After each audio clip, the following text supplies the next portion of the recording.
Hey, what's going on? It's been a minute. I haven't actually made a video on this channel for, I don't know, like 3 weeks. Before we jump into the video, I do want to let you guys know that I'm actually vlogging every single day of 2023 over on my vlog channel. Link in the description if you guys want more of like an insight into my life. You want some more content from me rather than waiting like a week or two for a video on here. Like I said, video every single day of the year.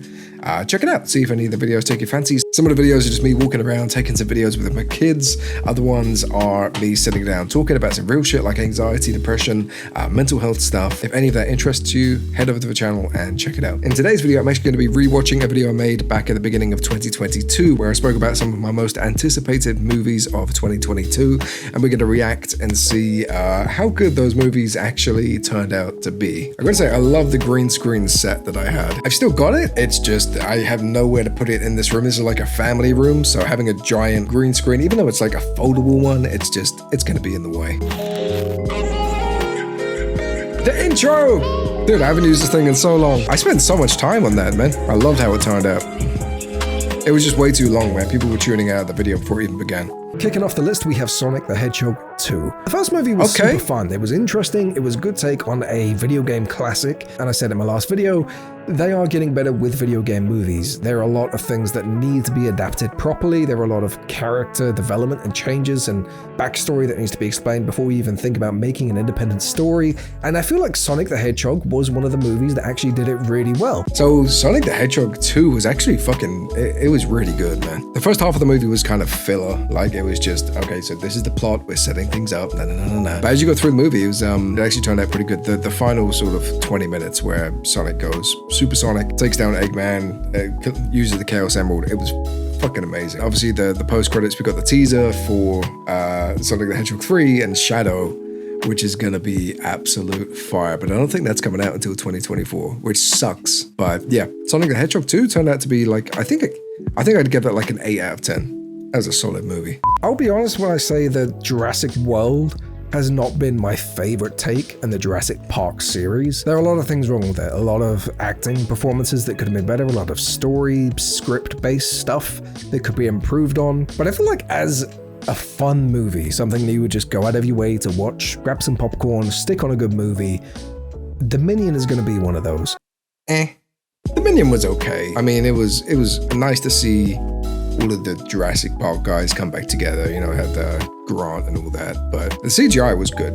But the story was it was all over the place, man. It has been for the whole Jurassic World saga. I hope that they do something with Jurassic Park. I think I'd happily take a reboot, but just do something with it that makes it like more original, that makes it more fun, with some writers that actually know what the fuck they're doing. That would be good. But it's not going to be breathtaking. You're breathtaking! I was right. I think I would give Dominion probably like a 6 out of 10. It wasn't a bad movie, but I wouldn't like go out of my way to watch it again.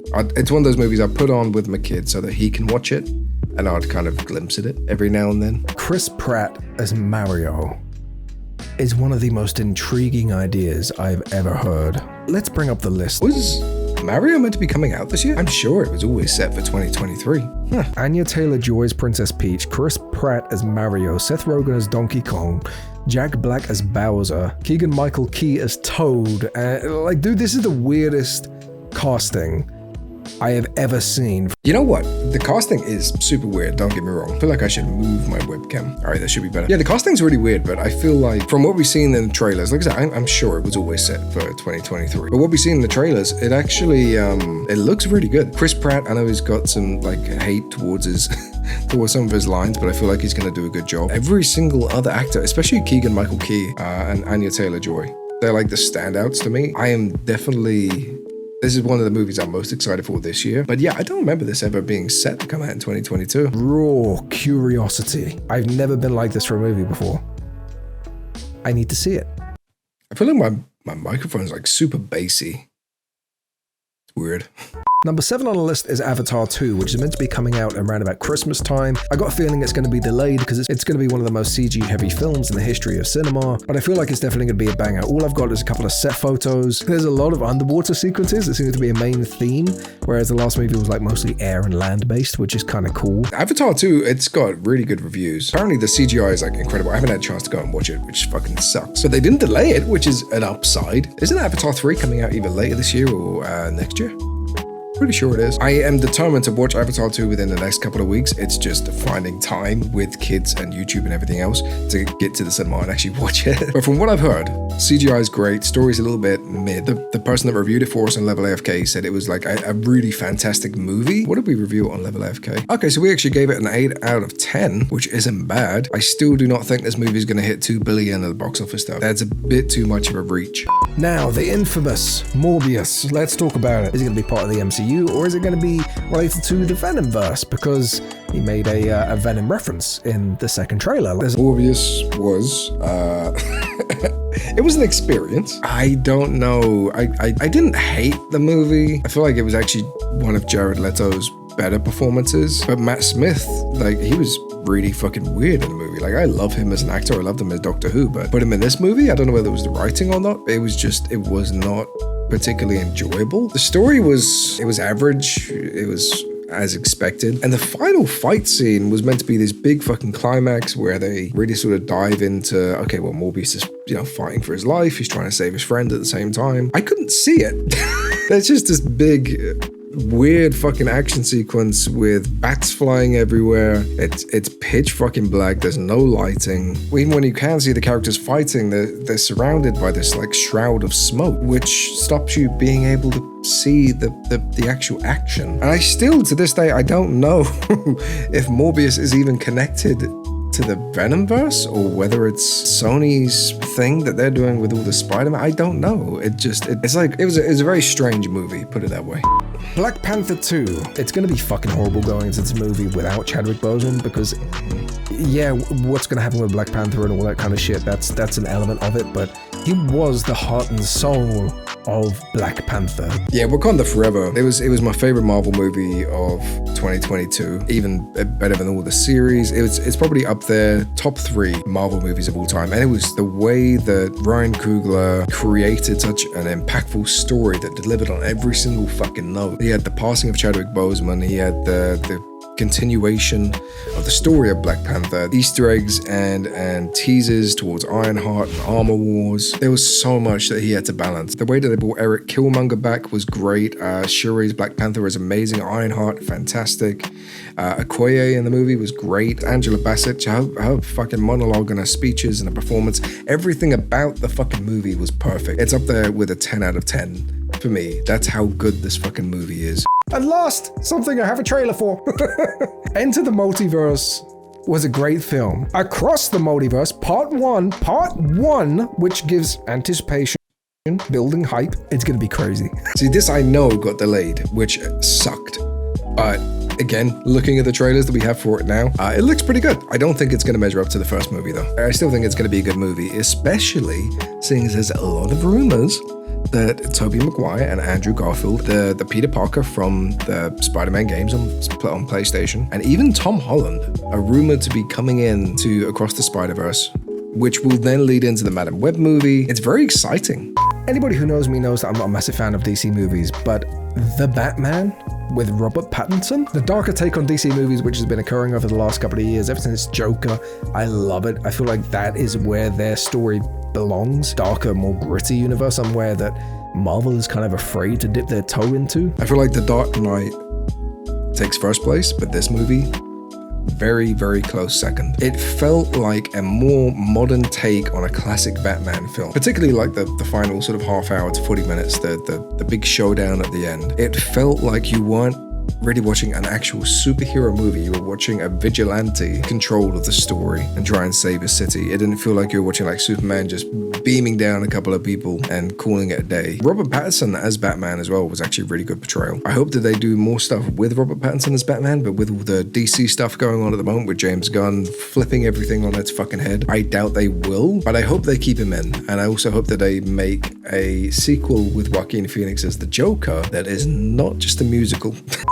Thor, Love and Thunder. Why you gotta do this one, man? What a absolute banger of a name. You get such 80s vibe from it. And even the art style looks like something you would see in a He-Man poster. There was so much hope. I expected too much. And I feel like it's gonna be the same shit as Iron Man. He's gonna have to leave his role at some point. I just don't want it to be yet. I just don't want him to quit. I don't want it to happen. And the rumors of Namor being part of it, Gorr the God Butcher and Zeus maybe being in the movie, like these are all things that really stay. Did we not know that Namor was in Wakanda Forever at this point? I feel like that's something I should have known. Please keep the comedy and don't get rid of Hemsworth. Please. Why did I tell them to keep the comedy? Why? This was a terrible idea. So Thor Love and Thunder. I gotta be quick because I've got to go pick my kids up in a minute, but it wasn't... it was a bad movie. Artistically, it was great. I love the black and white scenes. I love the color palette. I love... That's it.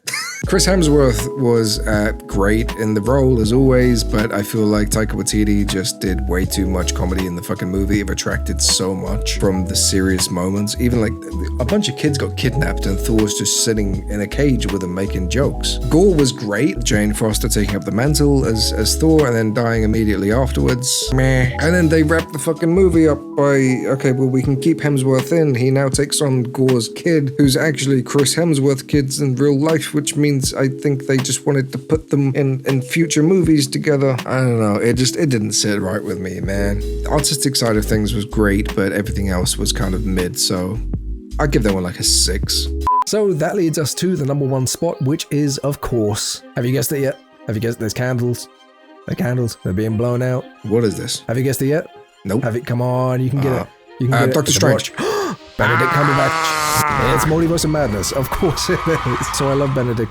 Look at me doing visual effects. His performance in No Way Home is kind of a darker, more damaged side of Doctor Strange, and seeing him in Multiverse of Madness alongside Wanda after WandaVision and Evil Strange from the What If, it's like... This editing right now is really good. Like, I like this. I know, I did it, but I feel like the final minute of this video, I actually put effort in. And Shima Gorath is going to be in this movie as well. There's so many different parts that are going to be playing a role in it, and you see Wong like all chained up doing some kinky shit. I don't think Shima Gorath was actually in the movie. Wasn't it like some weird variation of Shima Gorath? Doctor Strange 2 was fucking amazing. It was brilliant. There were some aspects of it I wasn't too keen on, but for the most part, it was great. They had a lot of serious themes. Elizabeth Olsen was fantastic throughout the whole fucking movie. Benedict Cumberbatch was amazing. Wong was a standout role. Like I said, there were a few moments in the movie that I didn't particularly enjoy, such as when Scarlet Witch walks into the Illuminati building and just shreds everybody to fucking pieces. Like, these are meant to be the elite defenders and they just get wiped out in seconds. Like, I don't feel like Scarlet Witch has that level of power over people like Reed Richards. Why the fuck did Reed Richards tell Scarlet Witch the fucking weakness? But oh god, there are so many fucking issues with that part of the movie. But everything else was great. Visually amazing. I still don't know if Scarlet Witch escaped towards the end of the movie. Apparently she's got a role in Secret Wars, according to these rumors. But that'll be very interesting to see if she does come back, because you see like a little glow as the whole temple comes down crashing on her. Yeah, Multiverse of Madness was a solid movie. I'd give that like an 8.5 to a 9 out of 10. Really, really good. And America Sanchez was it was really great to see her in live action. That wraps up my list of the most anticipated movies of 2022. What did you think about it? Let me know.